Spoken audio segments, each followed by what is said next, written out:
तो टीएस सिंहदेव को आप सुन रहे थे, वो उन्होंने इसी बातचीत में आगे ये कहा है कि कैप्टनसी जरूर रोहित की है, लेकिन देखिए शमी बने ना मैन ऑफ द मैच। तो उनका इशारा बहुत साफ है, मुख्यमंत्री को लेकर जो उनके अंदर महत्वाकांक्षाएं हैं वो किसी से छिपी नहीं है। उनके परिवार से भी हमारे सहयोगी ने बात की है, वो क्या कह रहे सुनिए।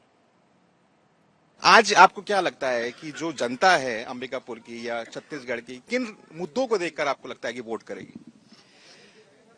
पूरे छत्तीसगढ़ में पिछले 5 साल में एक ऐसी सरकार रही जो लोगों के साथ रही। एक मुश्किल समय विश्व में रहा जब कोविड आया, अर्थव्यवस्था भी संकट में रही, और एक ऐसी सरकार रही जिसमें कोविड ने पूरी जनता को सपोर्ट किया, ऑक्सीजन की कमी होने नहीं दी, लोगों की व्यवस्था करने का पूरा कोशिश किया। संवेदनशील सरकार रही और उसके साथ साथ डायरेक्ट बेनिफिट ट्रांसफर्स करके एंड रूरल इकोनॉमी को स्ट्रेंथन करके अर्थव्यवस्था को भी साउंड रखा। तो लोगों में कहीं ना कहीं ये विश्वास है कि ये सरकार लोगों के लिए है, लोगों की लिए सोचती है, एंड जो भी काम करेगी वो जनता के हित में करेगी एंड ग्राउंड लेवल पे लोगों को मजबूत करने के लिए। गवर्नमेंट प्रो पीपल है, लेकिन आपके इलेक्शन में ईडी की एंट्री हो गई। प्रधानमंत्री ने कहा कि कांग्रेस गवर्नमेंट ने भगवान के नाम पर भी घोटाला कर दिया, महादेव ऐप का कथित घोटाला। फिर एक बीजेपी के पास भी एक लंबी लिस्ट है, शराब घोटाला, पीएससी घोटाला, धान खरीद घोटाला। तो आपको लगता है कि ये सब मुद्दे नुकसान कर सकते हैं, लोगों के बीच में जा रहे हैं? ऑपोजिशन का काम है। I would say if they will not raise issues then वो ऑपोजिशन कैसे रहेंगे। सो ऑपोजिशन अपना काम कर रही है, जहां उनको लग रहा है कुछ मौका या जहां वो कुछ माहौल बना पा रहे हैं वो माहौल बना रहे हैं। And ED is a weapon, आजकल वो यूज भी वैसे ही हो रहा है माहौल बनाने के लिए। सो उससे हम लोग को कोई इशू नहीं है। We are confident on the work we have done. हमने जो काम किया उसके लिए हम लोग कॉन्फिडेंट हैं एंड हमको लगता है कि लोग उसको समझते भी हैं, उसको स्वीकार भी करते हैं और दोबारा कांग्रेस पे जरूर भरोसा करेंगे। इन 5 सालों में 2.5 साल कोविड में निकला, 2.5 साल हमारे पास था। मैं ये नहीं बोलूंगी कि इन 2.5 साल में बिल्कुल काम नहीं हुआ। मैं आज जब गई यहाँ पे और मिली समूह की महिलाओं से और बहुत लोगों से, औरतों से, तब मैं मिली, मुझे उनमें बहुत चेंज दिखा लास्ट टाइम से। वो लोग काम करना चाहते हैं, बहुत लोग काम कर भी रहे हैं एंड वो लोग बहुत हार्ड वर्किंग है और उनको ना उनके अंदर एक वो है विजन की हमें आगे निकलना है, हमें काम करना है। एंड मुझे उनमें बहुत ज्यादा फर्क दिखा।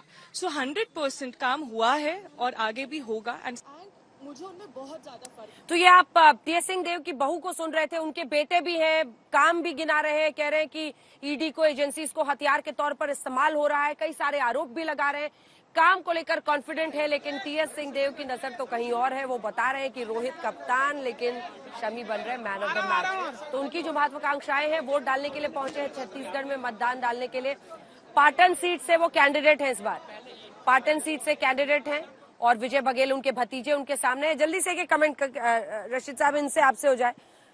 देखिए, विजय बघेल उनके दूर के रिश्तेदार हैं और अपने आप को भतीजा बताते हैं। 2008 में हराया भी था और वहां पर क्योंकि रमन सिंह को टिकट दे दिया, अदरवाइज जो दुर्ग के एमपी हैं विजय बघेल, वो अपने आप को मुख्यमंत्री पद का दावेदार बता रहे थे। बघेल अंजना में उनके साथ में रहा 2 दिन, मैंने देखा बड़े उनके तेवर थे, हर जगह कहते हैं काका अभी जिंदा है, काका अभी जिंदा है, मतलब टाइगर अभी जिंदा के। तो एक हीरो की तरह वहाँ के ऊपर एक नायक की भूमिका में वो अपना प्रचार कर रहे हैं। पहुंचे वहीं पे हमारी सहयोगी सुमी है। सुमी, वोट डालने पहुंच गए हैं बघेल साहब?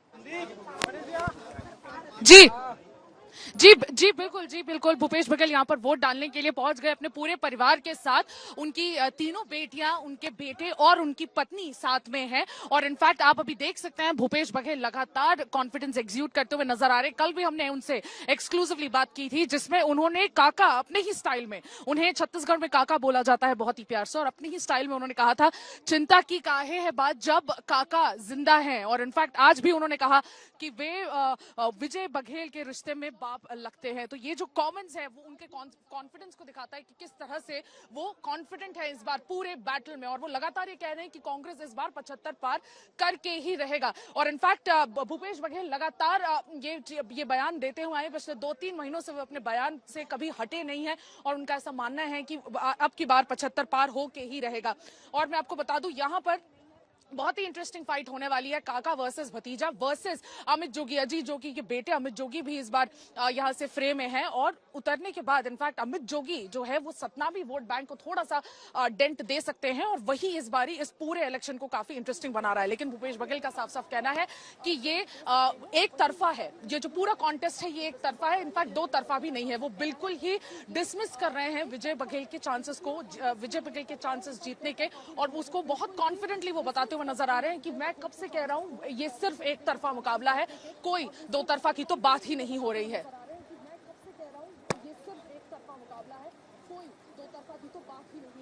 ठीक है, जल्दी से आपके पास आते हो बादल साहब, आपको लगता है कि जो आत्मविश्वास बघेल साहब दिखा रहे हैं वो सही है या नींव हिली हुई है? देखिए, इसलिए कि छत्तीसगढ़ परंपरागत रूप से जो ट्राइबल और ओबीसी वोट कर रहे हैं वो कांग्रेस के पक्ष में रहे हैं। तो ये रमन सिंह इस बार भारतीय जनता पार्टी की ओर से तस्वीर में नहीं है, हाँ। बृजमोहन अग्रवाल तस्वीर में नहीं है, नंद कुमार साय तस्वीर में नहीं है।